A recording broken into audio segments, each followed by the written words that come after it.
Bom dia, irmãos. Vamos abrir a palavra de Deus, ainda em 1 de Pedro, ainda no capítulo 1, e vamos fechar o capítulo, fazendo a leitura do verso 22 ao verso 25. Primeira carta do apóstolo Pedro. Vamos pregar o Evangelho nessa manhã, nessa porção da palavra de Deus. A primeira carta de Pedro, capítulo 1, e faremos a leitura do versículo 22 a 25, fechando esse primeiro capítulo. Mesmo assentados, mas com bastante reverência e atenção, acompanhe o que vai ser lido, porque o que vai ser lido mais uma vez é a palavra da salvação.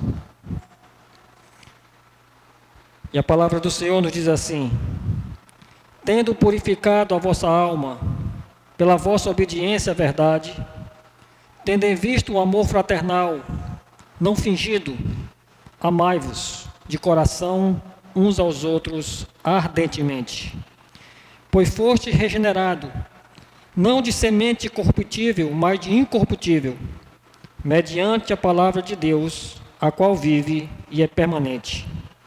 Pois toda a carne é como a erva, e toda a sua glória como a flor da erva. Seca-se a erva, cai a sua flor. A palavra do Senhor, porém, permanece eternamente. Ora, esta é a palavra que vos foi evangelizada. Vamos orar mais uma vez? Senhor Deus, nós queremos mais uma vez te agradecer por essa rica oportunidade que temos, ó Pai, de ouvir a Tua voz através dos textos que já foram lidos nessa manhã. E agora, Santo Deus, ouviremos a Tua voz pela palavra que, pela Tua misericórdia, será pregada. O Vox Dei, a palavra do Senhor. E que nessa manhã, Senhor, o Senhor nos ajude, o Senhor Deus nos ilumine para que nós possamos compreender o que o Teu Espírito Santo quis comunicar à Tua igreja, quando inspirou o Teu servo Pedro para escrever essa carta. Que o Senhor Deus use a minha instrumentalidade para que a Tua igreja seja edificada, Deus. Que o Senhor Deus possa, nesta manhã, nos dar ouvidos para ouvir o que diz o Evangelho. Que o Senhor Deus se apiede de nós. Que o Senhor Deus possa modificar as nossas vidas, ó Pai, através do Evangelho. Que pessoas nessa manhã, Santo Deus, que não forem salvas, sejam salvas pelo poder da Tua palavra. Que o Senhor Deus, nessa manhã, possa nos trazer esperança, consolo e até mesmo arrependimento ao ouvirmos a Tua voz, ó Deus. Que o Senhor, assim, nos ajude, abençoando aos homens, às mulheres, aos jovens, adolescentes e às nossas crianças que ficam, ó Deus, para ouvir a Tua palavra. E assim nós oramos ao Senhor Deus, dependendo de Ti, em nome de Jesus Cristo, nosso Senhor. Amém. Meus irmãos, há uns 10 anos atrás, em 2015, o ex-presidente americano Barack Obama, ele abriu as portas para que a corte americana aprovasse aquilo que chamam de casamento homoafetivo. E aquele ato de Barack Obama foi muito comemorado pelos que são a favor dessa prática, né? Comemoraram bastante. E uma frase, ela foi dita por esses movimentos, uma hashtag saiu, que era Love Wins, ou seja, o amor vence. Muito parecido com aquilo que disseram aqui no Brasil, quando o nosso atual governo, ele foi eleito, né? O amor venceu. Mas que amor é esse que venceu, ou que vence? Que amor é esse que vence? Porque muitas pseudo-igrejas usam essa expressão de amor que o amor vence as barreiras, os preconceitos, para aceitar todo tipo de prática dentro da sua comunidade. Algumas igrejas trazem o nome de Igreja do Verdadeiro Amor. Outras, Igreja do Amor Sem Fronteiras. Mas que amor é esse que aceita tudo? Será que é esse amor que a palavra de Deus nos ensina que nós devemos ter? Ou que nós devemos ter prática desse amor na nossa vida? Que amor é esse que vence ou que venceu? Que faz com que as pessoas andem contrário à palavra de Deus? Porque um casamento homoafetivo, irmãos, ele é um casamento que não se encaixa com as Escrituras. Não anda segundo as Escrituras. Uma união estável até vai lá, porque numa união estável a pessoa continua solteira. Mas um casamento só pode existir entre dois homens, ou entre um homem e uma mulher. Jamais entre pessoas do mesmo sexo. Mas que amor é esse que eles falam? Não é o amor que vem da palavra de Deus. E o apóstolo Pedro, irmãos, nessa manhã, a qual nós vamos ver nesse texto, que o verdadeiro amor, ele vem de Deus e da sua palavra. Por isso você deve amar. Essa será a verdade que nós vamos aprender desse texto de 1 de Pedro, capítulo 1, do verso 22 ao verso 25. Que o verdadeiro amor, ele tem que estar de acordo com a palavra de Deus e o próprio Deus, e por isso você deve praticá-lo.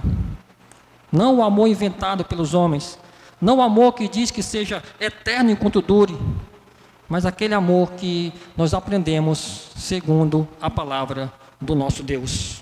Irmão, nós estamos pregando na carta de Pedro há um mês. Nós já vimos alguns sermões, e nos últimos 2 sermões, nós podemos aprender com essa carta que nós devemos ser santos como o nosso Deus é santo. Né? Pedro, depois de falar daquilo que Deus já fez pela igreja, aquilo que o Senhor já realizou, em sua graça, em sua misericórdia, a qual Ele nos elegeu, a qual Ele nos regenerou, a qual Ele nos trouxe a salvação. Pedro agora começa a ensinar sobre aquilo que esse mesmo Deus requer do seu povo. E nada mais, nada menos de que nós sejamos parecidos com o nosso Pai. Se Deus é nosso Pai e Ele é santo, nós devemos ser santo como o nosso Deus é santo. Porque se nós vivemos pela sua graça, nós devemos nos amoldar à sua palavra. Nós devemos viver com santo temor em nossos corações, temendo ao Senhor, mesmo sabendo que somos salvos. Nós devemos temer ao nosso Deus, na nossa peregrinação por essa vida, em nossa carreira cristã. Mas mesmo tendo certeza que nós não fomos resgatados pelas nossas obras, pelo nosso fútil procedimento, mas pelo sangue de um cordeiro sem mácula, sem defeito, que foi conhecido antes da fundação do mundo, mas manifestado nos nossos dias por amor. E esse cordeiro que foi morto, mas não permaneceu morto, ele foi glorificado, ele ressuscitou, e aí nós podemos encher o nosso coração de esperança. E nós chegamos no versículo 22, que será o nosso primeiro ponto, onde nós veremos como é esse amor que nós como crente devemos viver. Nós vemos o apóstolo Pedro dizer assim, volte os seus olhos para o versículo 22, e ele diz: tendo purificado a vossa alma pela vossa obediência à verdade, tendo em vista um amor fraternal, não fingido, amai-vos de coração uns aos outros ardentemente. Irmãos, nós sabemos que Pedro está escrevendo essa carta para irmãos que estavam enfrentando dificuldade, enfrentando lutas. Talvez irmãos que já estavam enfraquecendo na fé, talvez irmãos que estavam tentando se refugiar em algum pecado. Talvez irmãos que estavam duvidando da paternidade de Deus por causa das lutas. E Pedro tem trazido para esses irmãos verdades do céu. Não verdades de ilusão, que o sofrimento vai passar, que as lutas elas vão passar. Não, mas que eles deveriam ter esperança no Senhor. E no meio de tudo isso, o apóstolo Pedro chega no versículo 22 e diz: tendo purificado a vossa alma. Tendo purificado a vossa alma. A alma de vocês foi purificada. E veja que o verbo purificar está no gerúndio, né? Que dá a ideia de continuidade. Ou seja, nós fomos purificados pelo sangue de Cristo e nós continuamos a ser purificados continuamente. Porque muitas vezes nós podemos cair. Muitas vezes você pode falhar. Você pode tropeçar. Nós lemos aqui em João, na sua primeira carta, capítulo 1, do verso 8, dizendo: se nós dissermos que não temos pecado. E no verso 10, se nós dissermos que nós não temos cometido pecado. Então você pode ter vindo aqui nessa manhã e você tem travado uma luta constante contra a sua própria carne. Você tem lutado contra algum pecado. A luta tem sido ferrenha. E muitas vezes você pode ter fraquejado. Você pode ter cedido ao seu pecado. Mas o apóstolo Pedro está dizendo, irmãos, que você foi purificado. E você continua sendo purificado. A vossa alma, o vosso espírito. Pedro pega aqui um gancho no sede santos, porque o Senhor é santo. E como nós podemos ser santos como o nosso Deus é santo, irmãos? Revestidos por Cristo. Estando unidos a Cristo. O sangue desse cordeiro que foi derramado antes da fundação do mundo, sem mácula, sem defeito, mas manifestado nos nossos dias por amor. Ele não derramou o seu sangue em vão. E é exatamente por isso que podemos ter certeza que se você é crente nessa manhã, você foi purificado pelo sangue de Cristo e você continua sendo purificado nessa obra de santificação. E aquilo que o sangue de Cristo, irmãos, ele lava, não pode sujar mais. É por isso que o salmista do Salmo 51, verso 7, ele vai dizer: purifica-me com esopo, e eu ficarei mais alvo do que a neve.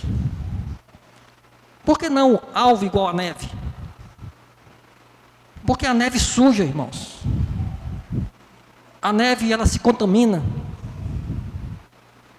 A neve, quando ela cai na cidade, depois de algum tempo ela começa a virar lama. E ela já não fica tão alva assim.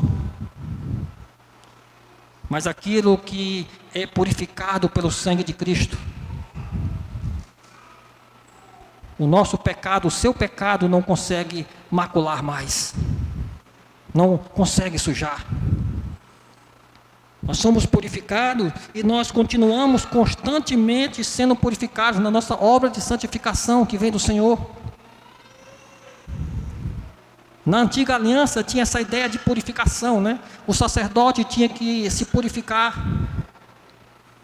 para estar na presença de Deus. Os utensílios tinham que ser purificados. Haviam vários rituais de purificação. Mas hoje nós não precisamos mais desses rituais para estar aqui. Mesmo sendo santos e pecadores ao mesmo tempo, nós somos purificados pelo sangue de Cristo e continuamos a ser purificados. E nós gostamos de ser limpo, né? Por isso nós tomamos banho. Você veio para a igreja, acredito que a maioria deve ter tomado um banho. Tomamos banho durante a semana toda. As crianças, vocês se limpam, né? Criança se suja constantemente.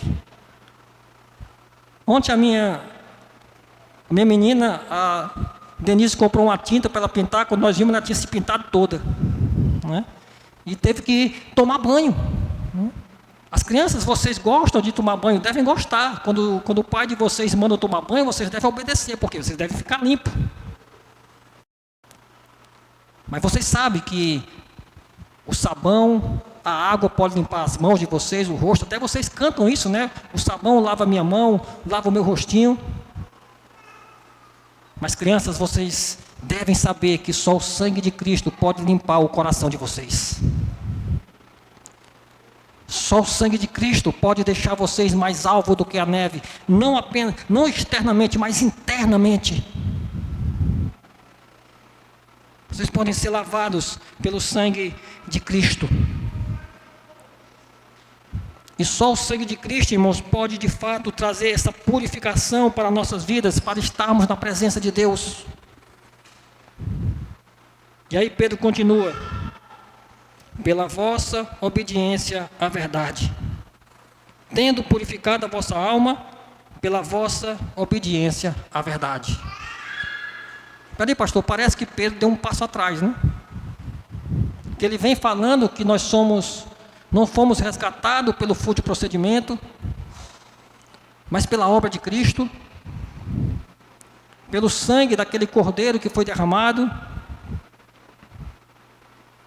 Mas de repente ele vai e diz: pela vossa obediência à verdade. Dá a impressão que alguém teve que fazer alguma coisa, né? Teve que obedecer. Mas não, irmãos, Pedro continua falando da graça. Pedro continua falando da graça. Mas o que Pedro fala agora é mais um passo da salvação, que é o entendimento da palavra de Deus e a aceitação dela. Porque o ímpio, irmãos, ele se rebela contra a lei de Deus. Domingo passado, o pastor Milton, expondo Romanos, ele disse que o problema do ímpio é com a lei de Deus. Ele se rebela contra a lei de Deus, por causa da sua dureza de coração, a sua cegueira espiritual.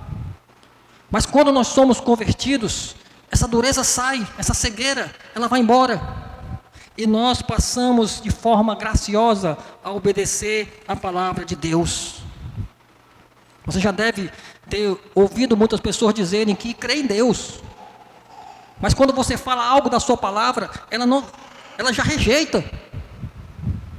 Por quê? Porque o seu entendimento está obscurecido pelo pecado. O apóstolo Paulo, escrevendo aos Efésios, ele diz que nós não devemos ser como gentis, que tem o entendimento endurecido, embutrecido pelo pecado. Nós não devemos ter esse entendimento obscurecido, mas o Evangelho tem que brilhar, e nós temos que enxergar a verdade de Deus, e amar a sua lei, nos regozijarmos na lei do Senhor, e passá-la a obedecê-la como a verdade. Não uma verdade, mas a verdade que nós amamos. Conhecereis a verdade, e a verdade vos libertará. Então nós ouvimos o Evangelho. O Evangelho, ele é aplicado aos nossos corações pelo Espírito Santo de Deus. Isso nos traz uma transformação, que aquilo que nós repudiávamos como a verdade, agora nós obedecemos. Nós amamos a lei de Deus. Nós passamos a cumpri-la não para ser salvo, mas porque nós somos salvos. Lembre que Pedro está escrevendo para crentes. Crentes que foram salvos pelo poder do Evangelho, assim como você. E é por isso que, apesar de nós ainda desobedecermos a palavra de Deus, isso deve ser estranho para nós. Porque nós fomos transformados, né? E obedecendo essa verdade, irmãos, tendo sido purificado, estando sendo purificado, obedecendo essa verdade, o que é que deve acontecer? Isso deve virar uma prática em nossas vidas. Porque Pedro vai dizer, tendo em vista o amor fraternal não fingidos. A Filadelfia. Esse amor aqui que Pedro diz vem da raiz do verbo filéus, né? O amor de irmãos.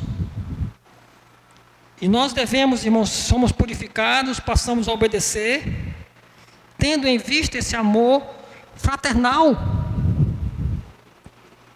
Esse amor uns pelos outros. E Pedro diz um amor não fingido, ou seja, não hipócrita. Não é um amor que você espera algo em troca. Porque muitas vezes nós amamos aqueles que nos fazem bem, né? Ou temos afeição pelos irmãos que comungam das nossas mesmas ideias. Mas Pedro está dizendo, irmãos, que toda essa carga teológica, toda essa verdade que ele ensinou até aqui, deve nos levar a ter em vista o amor de irmãos não fingidos. O amor uns pelos outros. Abra sua Bíblia em 1 João.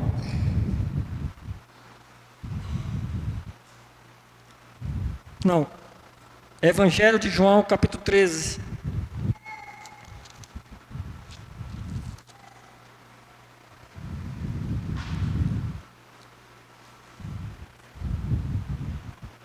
A partir do verso 35, a partir do verso 31.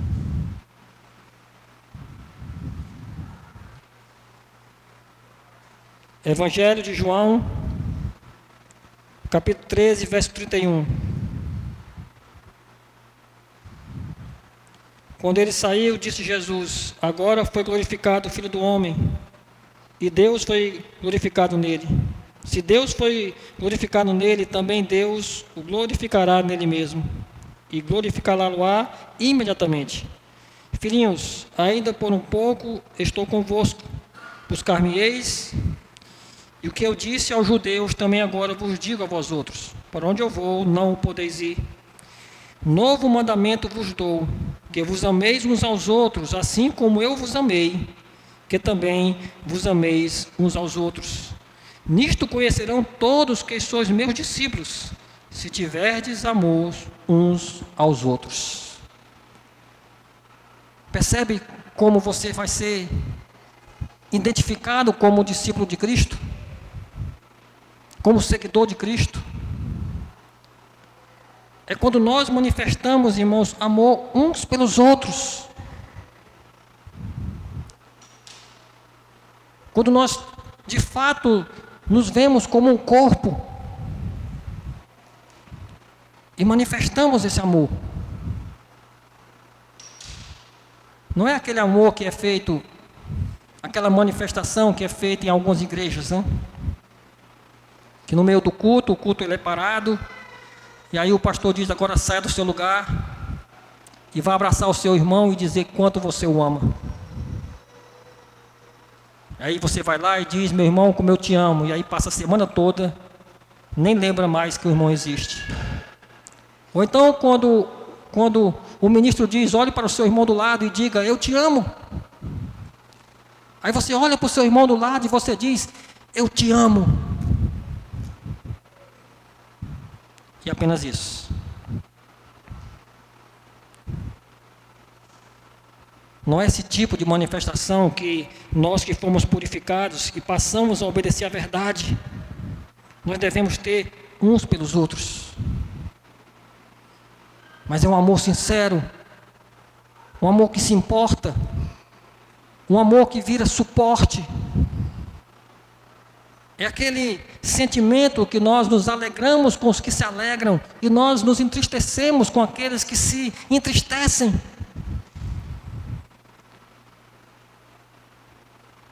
Não é um amor teórico, mas é um amor na prática, a qual nós nos importamos uns com os outros. E esse amor, irmãos, que Pedro diz aqui, que nós devemos ter uns pelos outros, porque somos crentes, que você deve ter pelo seu irmão, é um amor sacrificial. Porque Pedro continua falando: amai-vos de coração, uns aos outros, ardentemente. Veja que está totalmente ligado a ter sido purificado, a ter sido transformado, a de fato você ter passado por uma conversão. Porque senão Pedro ele não poderia trazer esse imperativo. Porque aqui Pedro não está dando para você uma possibilidade ou uma opção. Ele está dizendo: amai-vos de coração uns aos outros ardentemente. A nossa tradução não traz, mas muitas outras traduções traz a seguinte expressão: amai-vos de coração puro. E eu acredito que esse acréscimo do puro, ele é correto. Porque somente aqueles que têm o coração puro vão poder atender esse imperativo. E nós crentes, irmãos, nós temos esse coração puro, temos que ter. Quando Jesus ele diz as bem-aventuranças, ele fala que bem-aventurados são os puros, porque verão a Deus. Nós somos de fato purificados. Só que há uma nuance no texto, que o primeiro amor, ele vem da raiz do verbo filéus. Mas esse imperativo, ele vem da raiz do verbo ágape. Nós sabemos que é o amor de Deus. Mas para nós compreendermos melhor, abra lá sua Bíblia em 1 Coríntios, capítulo 13.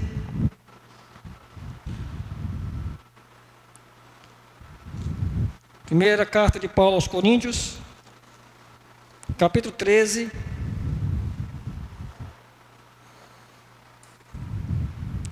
Versículo 4.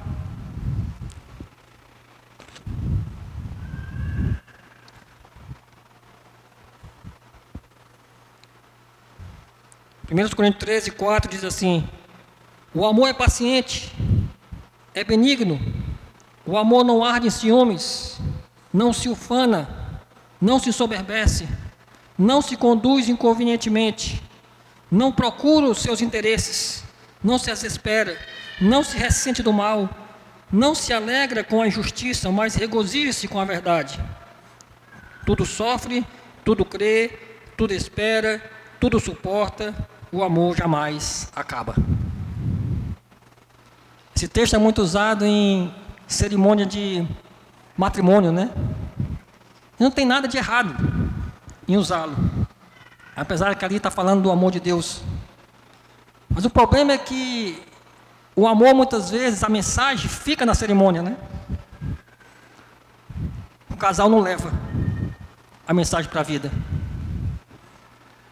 Mas é exatamente aquele amor que o apóstolo Pedro, inspirado pelo Espírito Santo, escreve que você deve praticar em relação ao seu irmão. Para com o seu próximo. Ah, pastor, mas espera aí. O senhor leu lá o texto lá de 1 Coríntios? É muito difícil. Mas a palavra de Deus está dizendo que dá, irmãos. Porque é exatamente esse amor que vem aqui, esse imperativo. Um amor sacrificial. Um amor devotado. Irmãos, como foi que Cristo nos amou? Se entregando por nós. Como é que nós devemos ser santo como o nosso Deus é santo? Somos unidos a Cristo, devemos andar nos seus mesmos caminhos. E agora sim, abra sua Bíblia na primeira carta de João, capítulo 3.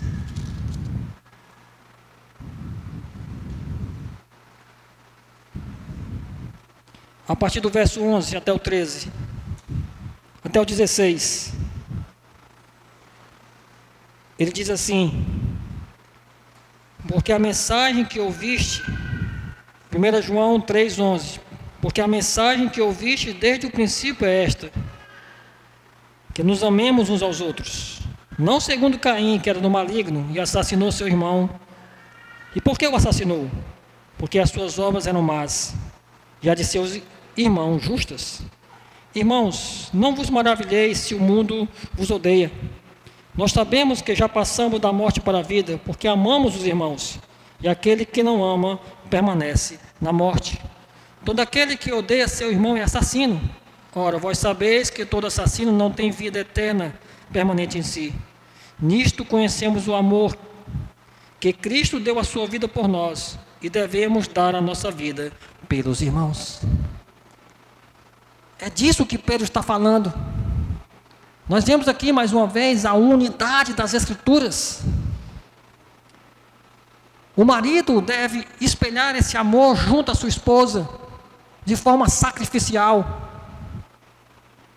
O apóstolo Paulo, escrevendo aos Efésios, diz que: maridos, amai a vossas esposas como Cristo amou a igreja e se entregou por ela. É assim que você deve amar o seu cônjuge.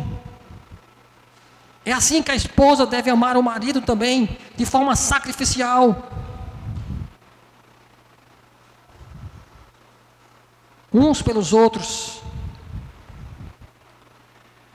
Quantos maridos, irmãos, fizeram seus votos matrimoniais, dizendo que amaria até que a morte separe. E no primeiro deslize da esposa, esse amor, ele acaba. Quantas esposas fizeram votos de amar aquele homem, até que a morte separe. E bastou que o marido resvalasse o pé uma vez, que o amor já acabou.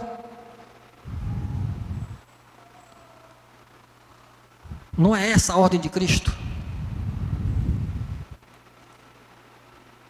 É um amor verdadeiro, sacrificial, altruísta, que não pensa em você mesmo, mas no outro. Há quanto tempo, marido, você não escuta a sua esposa dizer: eu te amo? Há quanto tempo, esposa, você não escuta o seu marido dizer: eu te amo?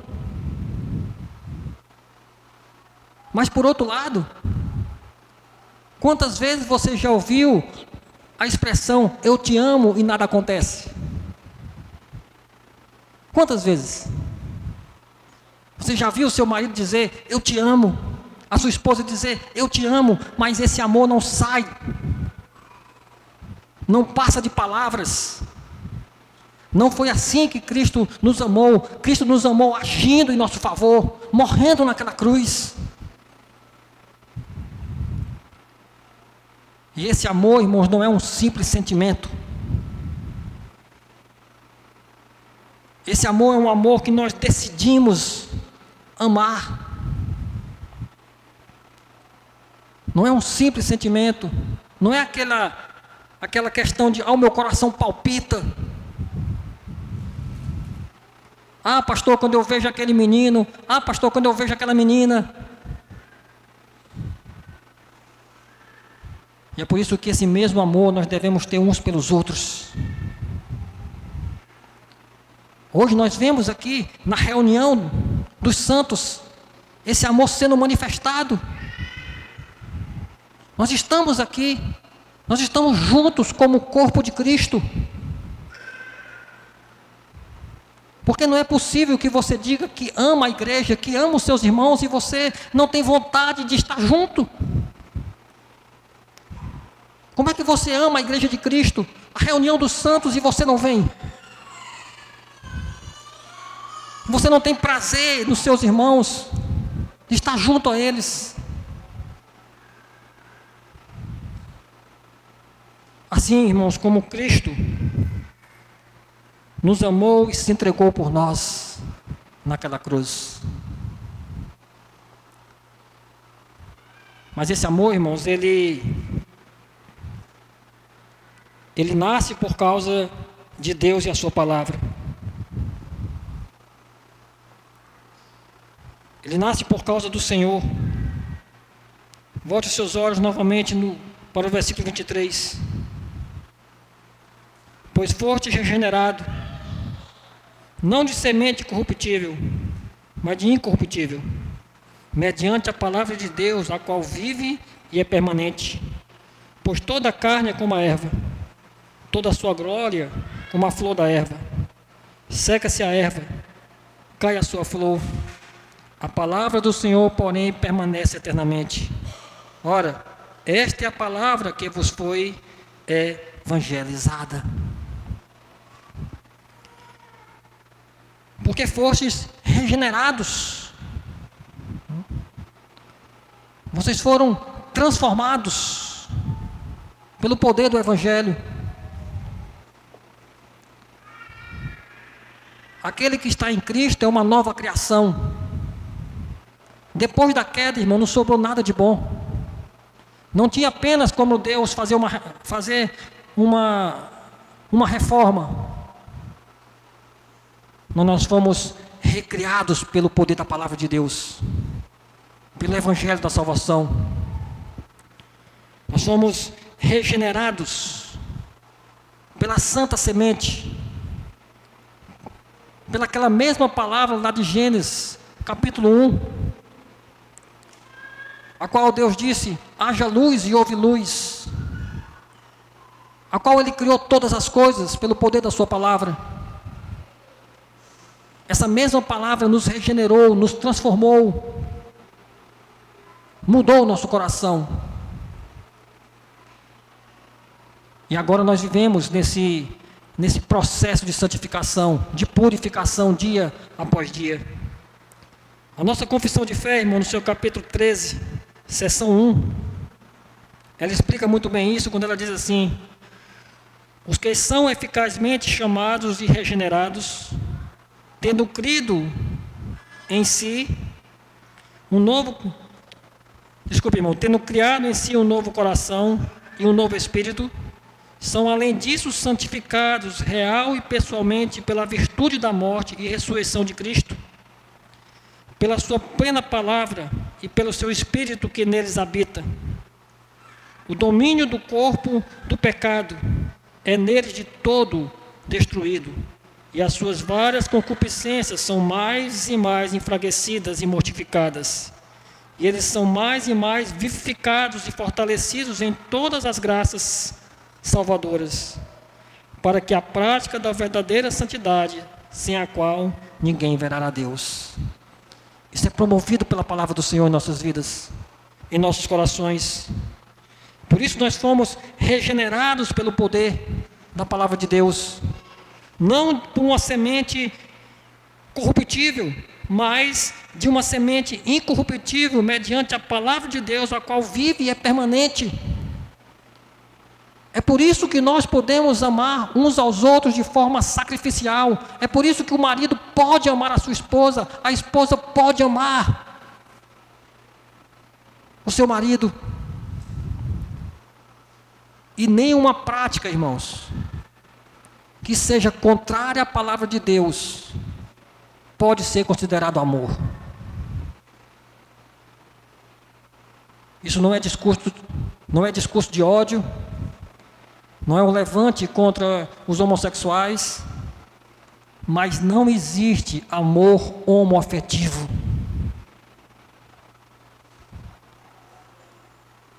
Nós não negamos que possa haver uma atração, uma paixão, mas amor entre dois homens, sexualmente falando, ou entre duas mulheres, é contrário à palavra de Deus e não existe. É contrário às Escrituras, é contrário à palavra de Deus. Nós devemos manifestar o nosso amor e levar a palavra da salvação para eles. Isso sim, mas nada que esteja contrário a essa santa semente incorruptível, irmãos, pode ser considerado amor, de nenhuma forma, porque nós somos regenerados, não de semente corruptível, mas incorruptível, mediante a palavra de Deus, a qual vive e é permanente, eterna. E aí, o apóstolo Pedro, ele vai citar Isaías 40, dizendo que pois toda a carne é como a erva, toda a sua glória é como a flor da erva, seca-se a erva, cai a flor, mas a palavra do Senhor, porém, permanece eternamente. Ora, essa é a palavra que vos foi evangelizada. Tudo passa nessa vida, tudo é corruptível. Pedro, ele faz aqui uso de uma figura conhecida, uma semente, mas toda semente morre. Toda semente é plantada, ela morre, ela germina, ela cresce, ela dá frutos e morre. A semente do homem é colocado no óvulo da mulher. Aquele bebezinho, ele se desenvolve, ele nasce, ele cresce e ele morre. Nós vamos morrer, irmãos. Você vai morrer. Dia, mais dia, menos dia. Se Cristo não voltar, nós iremos morrer. É por isso que isso não pode surgir de nós mesmos, do nosso próprio coração. Mas nós fomos regenerados segundo aquilo que é eterno, que não é passageiro. A palavra do Senhor, porém, permanece eternamente. Porque é o poder de Deus. É o poder de Deus, a qual Ele criou todas as coisas e criou em nós um novo coração. E Pedro termina dizendo: ora, esta é a palavra que vos foi evangelizada. E o Evangelho, irmãos, é a obra de Cristo. O Evangelho é Cristo. O apóstolo Paulo disse que Cristo foi pregado ao seu coração. É esse Evangelho que nos conduz a esse amor sem fingimento, sem hipocrisia. É esse Evangelho que nos mostra um amor totalmente diferente daquilo que se canta, que seja eterno enquanto dure. Não, por causa da palavra de Deus, ele permanece para sempre em nossos corações. Ele é um fruto do Espírito, como Paulo coloca lá em Gálatas. E é por isso que ele é permanente em nossas vidas, assim como a palavra de Deus deve ser. É por isso que nós, crentes, estamos capacitados para amar. É por isso que nós, crentes, irmãos, podemos amar os nossos cônjuges até que a morte nos separe. É por isso que esse amor verdadeiro nunca vai conduzir a um divórcio.